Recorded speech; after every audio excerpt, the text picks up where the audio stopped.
electrostatic potential were given by phi is equal to phi naught x square plus y square z square, where phi naught is constant, then the charge density giving rise to the upper potential would be. So we have to find out here charge density. Okay. Then the given potential is what? Phi is equal to phi naught x square plus y square plus z square. So we know that the according to Poisson's equation, del square phi is equal to what? Minus rho divided by epsilon naught. So we need to find out here charge density.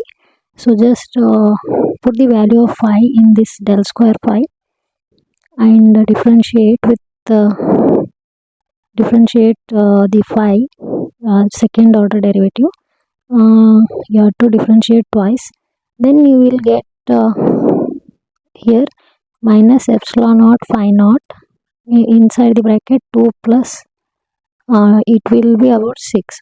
So the charge density for the given potential is what? Minus 6 phi naught epsilon naught.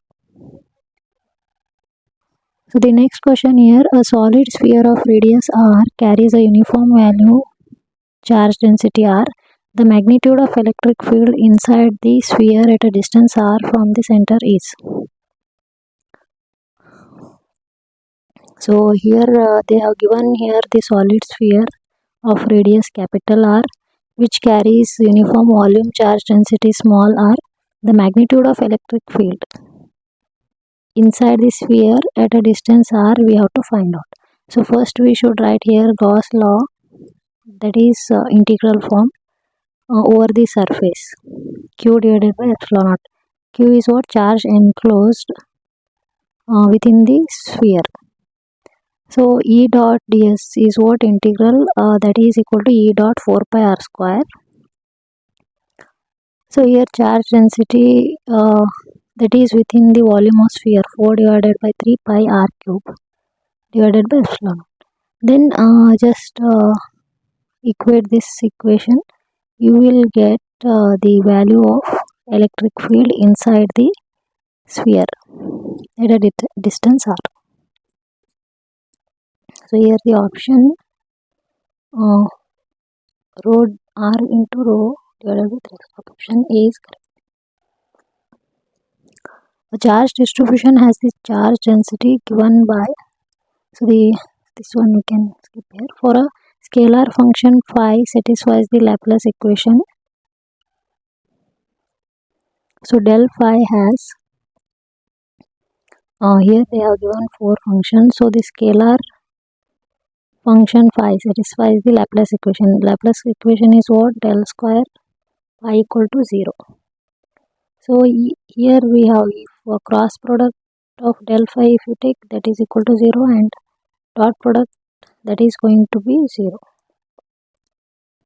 Then here option C would be correct. 0 curl, 0 divergence.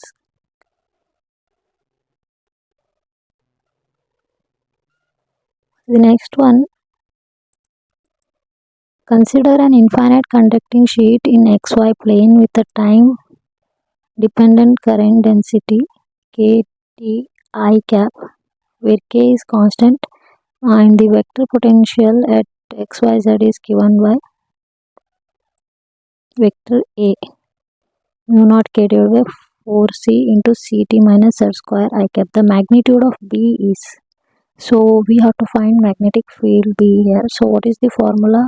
B connecting to A here, that is del cross A.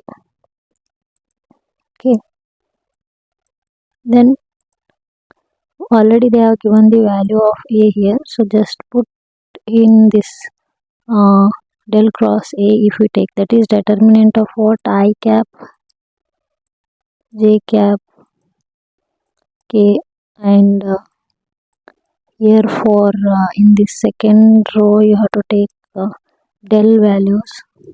Okay, and then AX, AY, AZ and so on. So if you take the determinant, you will get here only value for AX, dou AX by dou Z y cap. just put the value of vector A.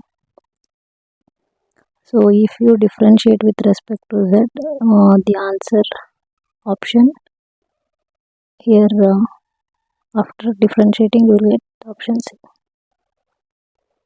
For charges 2 plus and 2 minus q are kept fixed at the 4 vertices of square of side A at point P, which is at a distance r from the center R that is greater than A. The potential is proportional to. So this is what two dipoles are there, or we can say this is what quadrupole. Actually 4 charges are there, 2 positive and 2 negative charges. So the potential for quadrupole is what? 1 over r square, 1 over r cube. Okay, so the option C is correct. For dipole 1 over r square, for quadrupole 1 over r cube. So these are the problems related to electrodynamics.